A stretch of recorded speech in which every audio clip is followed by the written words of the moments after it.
Breaking news చూస్తున్నాం. తమిళనాడులో TVK నేతృత్వంలో ప్రభుత్వం ఏర్పాటుకు మార్గం సుగమమైంది. తాజాగా టీవీకే పార్టీకి మద్దతు ఇస్తూ వీసీకే పార్టీ నిర్ణయం తీసుకుంది. ఈ మేరకు ఆ పార్టీ నేతలకు లేఖ సమర్పించింది. దీంతో ప్రభుత్వ ఏర్పాటుకు అడ్డంకులు తొలగాయి. కాసేపట్లో గవర్నర్ను విజయ్ కలిసి ప్రభుత్వ ఏర్పాటుకు అవకాశం ఇవ్వాలని కోరనున్నారు. వీసీకే మద్దతుతో టీవీకే బలం 118కి చేరింది.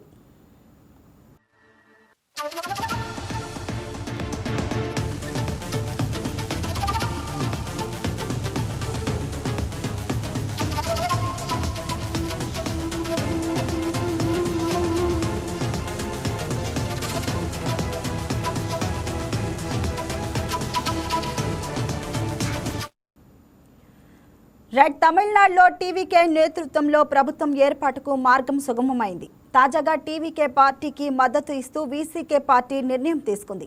ఈ మేరకు ఆ పార్టీ నేతలకు లేఖ సమర్పించింది. దీంతో ప్రభుత్వ ఏర్పాటుకు అడ్డంకులు తొలగాయి.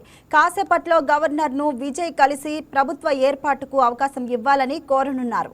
వీసీకే మద్దతుతో టీవీకే బలం 118కి చేరింది. దీనిపై మరింత సమాచారాన్ని మా executive editor Srinivas phone in ద్వారా అందిస్తారు. శ్రీనివాస్, చెప్పండి, మరి తమిళనాడులో ప్రభుత్వం ఏర్పాటు దిశగా విజయ్ కీలక అడుగు వేసినట్లేనా? అవన్నీ ఏదైతే తమిళనాడులో ఇప్పటికి కూడా అంటే కొద్దిసేపటి వరకు కూడా టీవీకి విజయ్ నేతృత్వంలో ప్రభుత్వం ఏర్పడుతుందా అని ఒక ప్రశ్నార్థకంగా ఉండేది. అయితే కొద్దిసేపటి క్రితమే వీసీకే కూడా తాను టీవీకి మద్దతు ఇస్తున్నట్లు చెప్పడం జరిగింది. అందుకు సంబంధించిన లేఖను విడుదల చేయాల్సి ఉంది. అంటే ఇవన్నీ కూడా మౌఖికంగా చెప్పే కన్నా గవర్నర్ ముందుగా చెప్పడం జరిగింది. 118 స్థానాలకు సంబంధించి ఏ పార్టీలు అయితే సపోర్ట్ ఇస్తున్నాయో ఆ పార్టీలు లేఖ ఇవ్వాల్సిందిగా కూడా స్పష్టం చేయడం జరిగింది. ఇందుకోసమే విజయ్ ప్రభుత్వం ఏర్పాటుకు ఆలస్యమైందని చెప్పొచ్చు.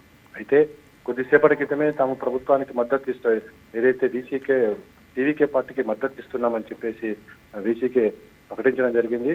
ప్రకటించిన తర్వాత ఇక మద్దతు లేఖకు సంబంధించి మరికొద్దిసేపట్లో ఒక క్లారిటీ ఇవ్వబోతుంది. అయితే ఇప్పటివరకు కూడా మనం చూసుకుంటే కనుక 118 స్థానాలు ఉంటే కనుక ప్రభుత్వం ఏర్పాటు చేసుకోమని చెప్పేసి గవర్నర్ ఎప్పుడో చెప్పడం జరిగింది. కానీ విజయ్ పార్టీకి సంబంధించి 108 స్థానాలకే గత ఈ ఎన్నికల్లో పరిమితం కావడంతో ఇంకో 10 స్థానాల కోసం విజయ్ మరో పార్టీల కోసం వేచి చూడాల్సిన పరిస్థితి ఏర్పడింది. అయితే కాంగ్రెస్ పార్టీ 5 స్థానాల్లో తనకు ఉన్నాయి కాబట్టి 5 స్థానాలకు మద్దతు ఇస్తూ 5 మంది ఎమ్మెల్యేలు మద్దతు ఇస్తూ లేఖ కూడా ఇవ్వడం జరిగింది. అదేవిధంగా నిన్న వామపక్ష పార్టీలు సిపిఐ సిపిఎంలు కూడా 2 స్థానాలు ఉన్నాయి, అవి కూడా మద్దతు ఇస్తూ లేఖను ఇవ్వడం జరిగింది. కానీ మరో 2 స్థానాలు అవసరం ఉన్నాయి. 2 స్థానాలకు సంబంధించి వీసీకే బెట్టు చేయడం స్టార్ట్ చేసింది. కొన్ని షరతులతో కూడిన మద్దతు ఇస్తానంటూ కూడా స్పష్టం చేయడం జరిగింది. ఏదైతే విజయ్ రాజీనామా 2 స్థానాల్లో గెలిచాడు కాబట్టి ఒక స్థానానికి తిరుచి అసెంబ్లీ స్థానానికి రాజీనామా చేయబోతున్నారని చెప్పేసి తెలుస్తుంది. ఆ స్థానంలో మళ్ళీ తమకు అవకాశం ఇవ్వాలి పోటీ చేసేందుకని చెప్పేసి అదొకటి పెట్టడం జరిగింది. అదేవిధంగా డిప్యూటీ సీఎం పోస్ట్ కూడా కావాలని చెప్పేసి ఎలిక పెట్టడం జరిగింది. దాని మీద కూడా విజయ్ కూలంకషంగా చర్చ జరిపారు. ఏదైతే వీసీకి కోరుతున్నట్లు దానికి కూడా ఓకే చెప్పినట్టు తెలుస్తుంది. మొత్తానికైతే పార్టీలని చొప్పించగలిగారు. ఇక ప్రభుత్వ ఏర్పాటుకు సంబంధించి గవర్నర్ ఆహ్వానించాలని చెప్పేసి కూడా కోరడం జరుగుతుంది.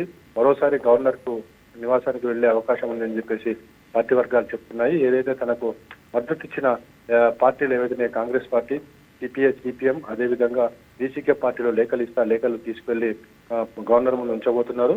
గవర్నర్ సంతృష్టి చెంది మళ్ళీ ప్రభుత్వం ఏర్పాటుకు అనుమతిస్తారనేది కూడా చూడాల్సిన అవసరం ఉంది. ఎందుకంటే తెర వెనుక బేరసారాలు కొనసాగుతున్నాయని చెప్పేసి ఈరోజు ఉదయం కొన్ని విమర్శలు కూడా రావడం జరిగింది. ఏదైతే గవర్నర్ ని మొన్న విజయ్ కలిసినప్పుడు ఆయనతో పాటుగా నాయగన్ ప్రొడ్యూసర్ కూడా అందులో ఉన్నారు. ఇదంతా కూడా ప్రోటోకాల్ విరుద్ధంగా జరిగింది. నాయగన్ వామపక్ష పార్టీలను బేరసారాలకు ఆయన పూర్తి స్థాయిలో సహకరించారని చెప్పేసి ఆరోపణలు రావడం జరిగింది. ఏదేమైనప్పటికీ కూడా ఇప్పటివరకు జరుగుతున్న పరిణామాలన్నీ కూడా తమిళనాడు రాజకీయాల్లో అనేక ఉత్కంఠలకు తెరతీస్తూ వచ్చాయి. అసలు టీవీకే ప్రభుత్వం ఏర్పడుతుందా లేదా అనేది ఎన్నో విమర్శలు. అదేవిధంగా మరోవైపు చూసుకుంటే కనుక డిఎంకే డిఎంకే తెర వెనుకగా రాజకీయం జరుపుతూ ప్రభుత్వం ఏర్పాటు దిశగా అడుగులు వేస్తుందని చెప్పేసి మరో వైపు కథనాలు కూడా రావడం జరిగింది. సో వీటన్నిటికీ కూడా తెరదీస్తూ విజయ్కి ఈరోజు సపోర్ట్ ఇస్తున్న పార్టీల సంఖ్య ఏదైతే 118 స్థానాలు కావాలో 118 స్థానాలు సంతృష్టికరంగా ఉన్నాయని చెప్పొచ్చు. అయితే ఇప్పుడు గవర్నర్ ఏ విధంగా స్పందిస్తారో చూడాలి. గవర్నర్ని కలిసిన తర్వాత ప్రభుత్వ ఏర్పాటు కనుక అనుమతిస్తే ఎప్పుడు ప్రమాణ స్వీకారం చేసే అవకాశం ఉంది అనేది కూడా పార్టీ వర్గాలు చర్చిస్తున్నాయి. బహుశా ముందుగా అనుకున్నట్టుగా సోమవారం ప్రమాణ స్వీకారం చేస్తారా అనేది కూడా తెలుస్తుంది. అయితే విజయ్తో పాటుగా ఇంకెవరు ప్రమాణ స్వీకారం చేయబోతున్నారనే క్లారిటీ గవర్నర్ని కలిసిన తర్వాతనే వచ్చే అవకాశం ఉంది. పావని శ్రీనివాస్, అంటే డిఎంకే అండ్ ఏఐఏడిఎంకే వంటి ప్రధాన పార్టీల స్పందన ఏ విధంగా ఉంది దీనిపై?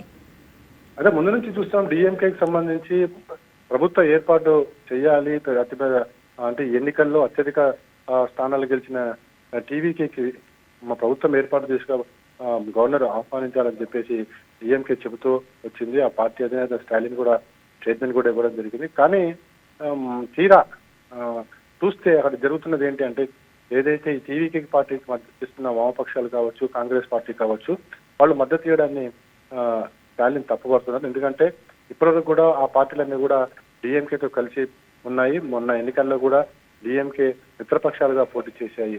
అంటే కొన్ని దశాబ్దాలుగా ఆ పార్టీకి మద్దతు ఇస్తూ ఒక్కసారిగా టీవీకే పార్టీకి మద్దతు ఇవ్వడాన్ని స్టాలిన్ తప్పుపడుతున్నారు. అయితే ప్రభుత్వ ఏర్పాటుకు సంబంధించి టీవీకే అతిపెద్ద పార్టీగా అవతరించింది కాబట్టి విజయ్కి ప్రభుత్వ ఏర్పాటుకు అవకాశం ఇవ్వని చెప్పేసి స్టాలిన్ చెప్పడం జరిగింది. మరోవైపు చూసుకుంటే అన్నా డిఎంకే పరిస్థితి అయితే వాళ్ళు కూడా ప్రభుత్వం ఏర్పాటు దిశలో వాళ్ళు అనేక పావులు కదుపుతూ వచ్చారు. అంటే తమకు అవకాశం ఇవ్వండి, అంటే తమకు దేవుడు అవకాశం ఇచ్చాడు, అవసరం అనుకుని తాము కూడా ప్రభుత్వం ఏర్పాటు చేస్తాము అని చెప్పేసి కూడా ఒక స్టేట్మెంట్ అయితే ఇవ్వడం జరిగింది. దానికైతే టీవీకే పార్టీ ఏదైతే విజయ్ నేతృత్వంలో ప్రభుత్వం త్వరలో కొలువుదీరుతుందా, అయితే ఎప్పుడు ఈ ప్రమాణ స్వీకార కార్యక్రమం ఉంటుందనేది ఈ సాయంత్రం కానీ కొలిక్కి వచ్చే అవకాశం లేకపోలేదు. పావని శ్రీనివాస్, అంటే వీసీకే మద్దతుతో అంటే మద్దతు ఇస్తుంది, అట్లనే వీసీకే పెట్టిన షరతులు ఆర్ డిమాండ్లు ఏమైనా ఉన్నాయా?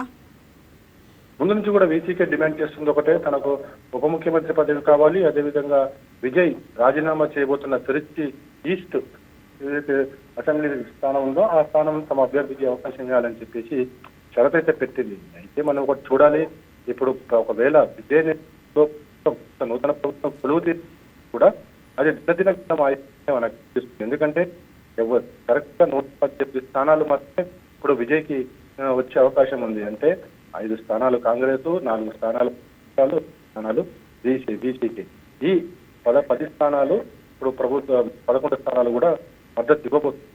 కానీ ఇది మైనారిటీ ప్రభుత్వమే ఏర్పడుతున్న మాత్రం మనకు స్పష్టంగా చూడాల్సి ఉంది. ఎందుకంటే శ్రీనివాస్, అంటే అంగీకరించే ఛాన్స్ ఏమన్నా ఉందా వీళ్ళ షరతుల్ని? ఖచ్చితంగా ఇప్పుడు అంగీకరించకపోతే ప్రభుత్వం ఏర్పాటు మాత్రం కష్టసాధ్యం అవుతుంది. ఎందుకంటే ప్రభుత్వం ఏర్పాటుకు అత్యధిక స్థానాలు తనకే ఉన్నాయి కాబట్టి తనను పిలవాలని కోరుకుంటున్నారు. తన ప్రభుత్వం ఏర్పాటు చేయాలి, తాను ముఖ్యమంత్రి అవ్వాలి అనేది ఏదైతే ప్రజలు కోరుకుంటున్నారో ఆ దిశగా అడుగులు వేయాలంటే కనుక ఖచ్చితంగా ఈ షరతులకు లేకపోతే ప్రభుత్వం ఏర్పాటు అనేది ఇంకా సాగని అన్ని పార్టీలు అయితే కాంగ్రెస్ 2 మంత్రి పదవులు, వామపక్షాలు కూడా మంత్రి పదవులు కోరుకుంటున్నాయి. ఇప్పుడు వీసీకే కూడా పదవి ఉంటుంది. అదేవిధంగా విజయ్ రాజకీయ చేయబోతుంది. సో మొత్తానికి అంగీకరించకపోతే ఈ పార్టీ. Thank you Srinivas.